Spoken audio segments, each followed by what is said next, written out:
is Nick. Journey Youth is Destiny Church's middle and high school ministries. Our mission is to create community and equip parents and youth on the trek through school and to adulthood. To learn more about us and how you can get plugged in, go to discoverdestiny.org/youth.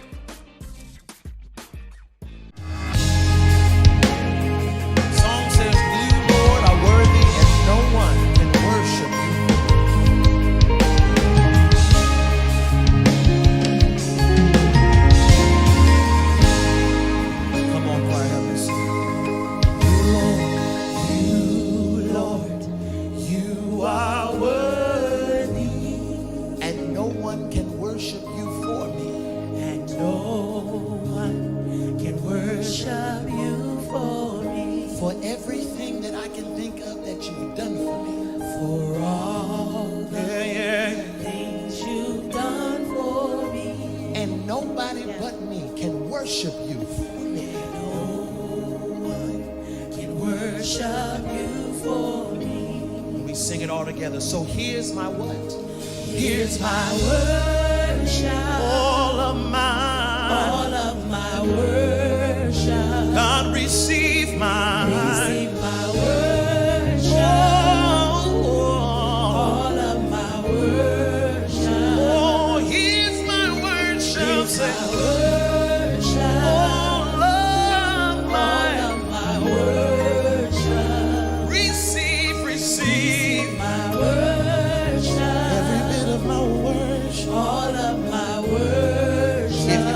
Come on, help us sing.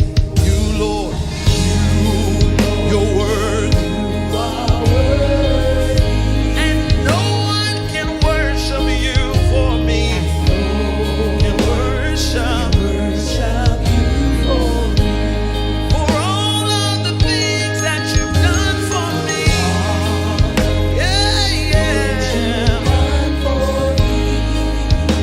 And no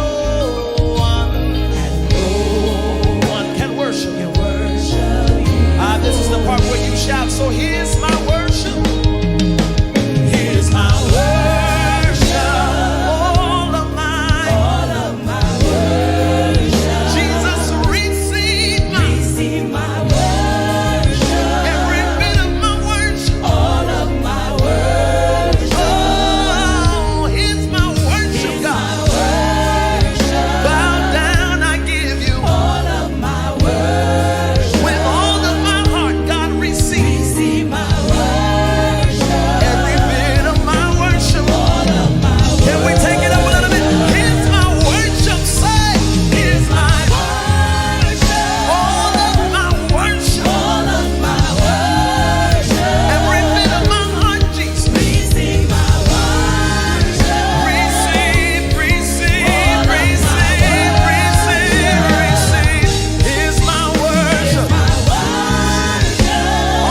afraid. I will wait on you. I will wait on you. I will trust in you. Yes, I will. I will trust in you. The Lord is my light and salvation. Whom shall I fear?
So if you have an older brother or sister, you probably know the feeling of wanting to be just like them. Or maybe you did when you were a kid and now you're like, no, I'm good, okay? But we go through phases where we look up to the siblings ahead of us, for those of you who have siblings ahead of you. They can do no wrong and their attention means everything to us. Now, for me, I grew up in somewhat of a musical family. My mom plays the piano and we always were in choir or chorus at church. And I have 3 older sisters and they can all sing. So I just assumed I would follow in their footsteps. And again, I would sing with the choir at church and just, no one really noticed if I could sing well or not. And it wasn't until I got to high school and I tried out for a musical theater production that I realized something. It's the same thing that the 3 people who were in the room for my audition realized. I can't sing. Like not even a little bit. Like it was really, really awful, y'all. And not only did I not make that musical theater production, but I realized that I'm not musical at all. I just assumed I was supposed to be musical because my sisters were. Now, looking back, I realized that some of me imitating and copying my sisters was because I looked up to them. But it was also me trying to figure out who I was. Am I a singer like my sisters are? Was I supposed to be just a younger version of them? Or was I supposed to be someone different with my own interests, my own personality? Now, I may not have used those words, but there was a big question I was asking at that time in my life. Who am I? Who am I? Now, like me, you probably don't use those actual words, who am I? But you may have wondered or thought about some version of this question. Like what we're really asking is about our identity. Identity is what makes us us. It's what makes us unique. It's what causes us to stand out and be different. And if you're like me, you can sometimes struggle to even begin understanding how to answer this question. Now, the tricky thing about identity is that most of the time we're not asking the question with just ourselves in mind. We're deciding who we are based on what the people around us think of us, or based on who they are. Like we tend to think of identity as what others expect of us. We think about what other people want us to be or what they need us to be. We constantly feel the pressure to live up to the expectations of family or friends or teachers, coaches. Our parents want us to be responsible, so we see responsible as being part of our identity. Or coaches want us to be a leader, so we make that part of our identity. It's not who we actually are as much as it is what people think we should be. Now, at the same time, we tend to connect our identity to areas where we feel judged by others. We see ourselves through the lens of being not enough of whatever they expect from us. We're not, funny enough, tall enough, confident enough, the list athletic enough, the list goes on and on. We connect who we are to areas where we feel like we don't measure up. And for you, maybe you realize that you're more than the label or judgment others have placed on you, but you're not sure what that means or what that even looks like. You just know that what others have given you is an incomplete picture, and there's more to you than other people realize.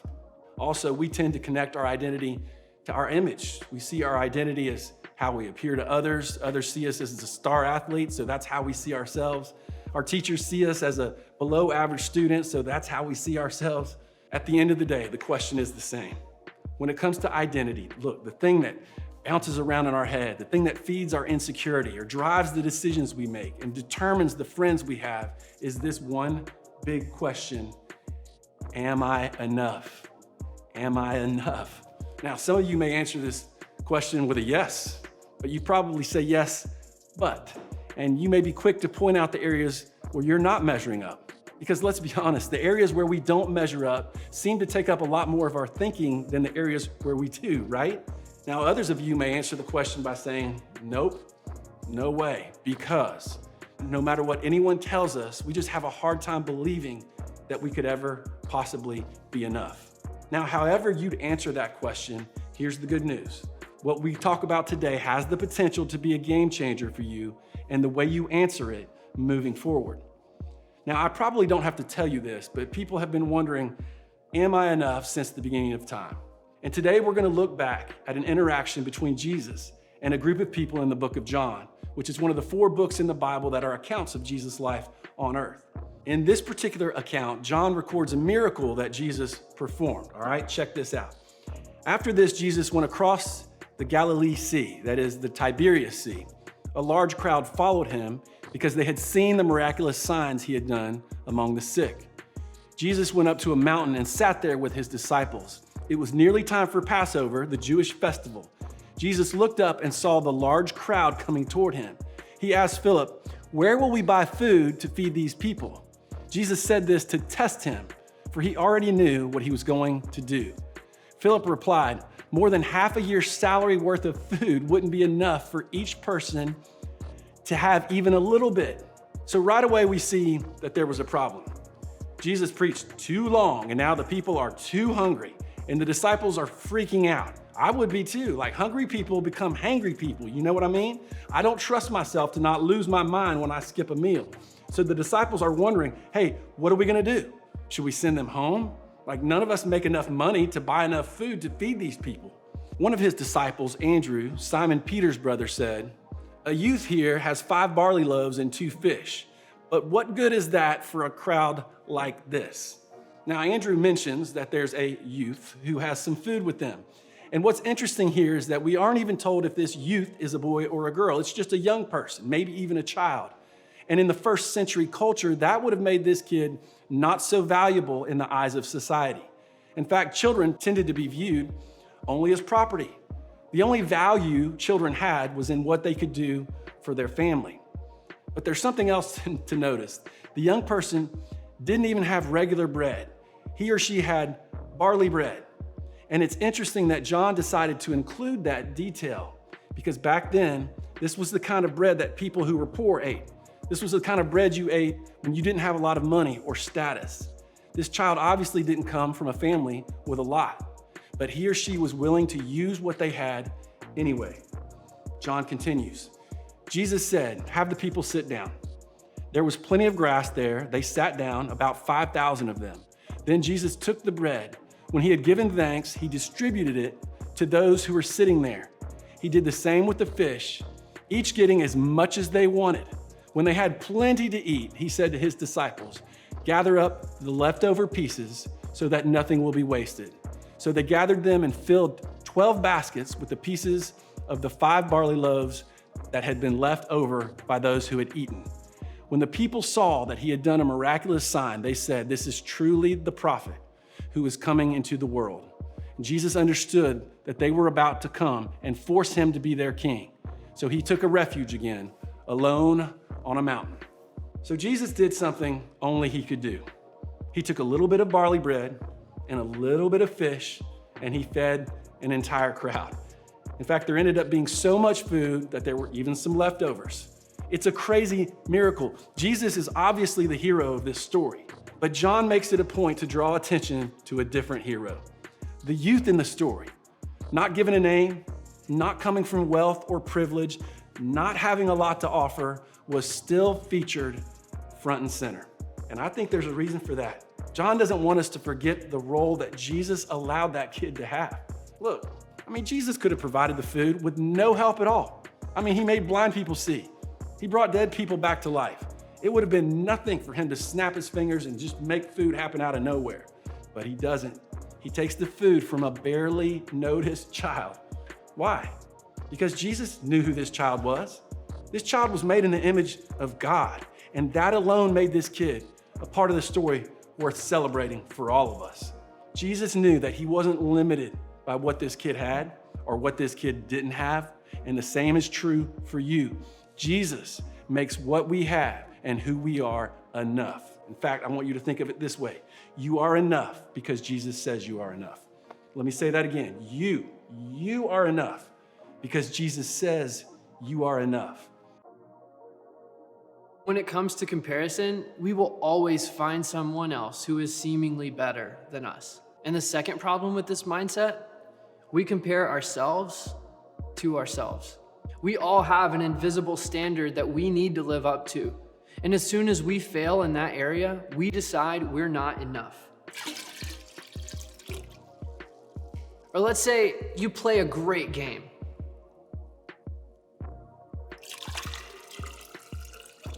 That's awesome. But then that game becomes your new standard, which means you expect to play like that every time. It's like we've raised the standard on what is enough. So you move that line higher and higher, hoping that you feel enough the next time that you play. Everyone in this room has felt not enough at some point.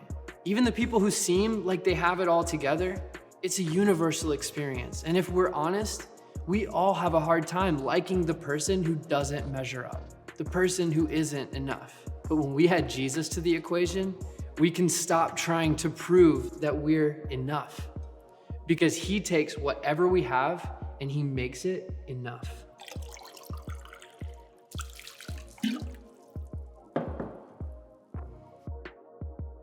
He turns our not enough into enough.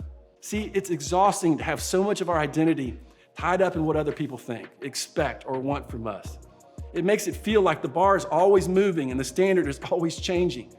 We may be enough in this situation, but with this person today, but what about tomorrow? Who knows? It may all change, which is what makes what Jesus says and do such good news for us. His love for us doesn't change. He isn't temperamental. He isn't waiting to see how we perform. He isn't wondering what we can offer or bring to the table. He knows all that he needs to know. You are enough because Jesus says you are enough. And the feeling of not being enough, it's just part of being a human being. At some point or another, we're all gonna deal with it. So in response, sometimes we try to prove that we have what it takes. We practice harder, study harder, work harder, and put in more energy. We try to prove to people that we're the best athlete, we're the most accomplished student, or the employee of the month. Or on the flip side, sometimes we try to hide so that no one notices. Feeling like we're not enough feeds our insecurity, so we do everything we can to keep people from seeing it or sometimes even noticing us. So what can we do? What should we do when these feelings come up? I want you to start by asking yourself these questions. Number one, where in your life do you feel like you aren't enough? Is it around friends? Is it at home? When it comes to grades or sports or church? That's question number one. Number two, when you don't feel like you are enough, do you tend to respond by hiding or maybe trying to prove yourself or something different altogether? And then number three, how different would your life look if you stopped trying to prove yourself or hide in this particular area? Or to put it another way, what would it look like to believe Jesus when he says that you are enough? Number four, when you feel that way, how are you going to remember that you are enough? So one tip from my own experience, memorizing what God says is true about me helps me when I start to believe differently. Ephesians 2:10 may be a good place to start, so you check it out, all right? When we battle the feeling of not being enough, one of the worst things you and I can do is to believe that we have to deal with it all by ourselves. And that's why we care so much about small groups. That's why we just have so much respect for our small group leaders, because everyone needs someone to remind them what is true when it doesn't feel like it's true to them. So just imagine what might be possible if you started to believe that you are enough. And what if the people in your small group started to believe that they were enough? What if you walked into school believing that about yourself so that you could take a break from trying to prove or trying to hide from everybody? I really believe it could change you. I believe it could change the people around you. You are enough. Listen, you are enough because Jesus says you are enough. That's really great, and it's really, really true news. Love you.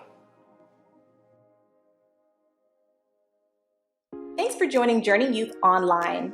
If you have any questions, need support, or just want to get connected with us, you can email us at youth@discoverdestiny.org or learn more at discoverdestiny.org/youth.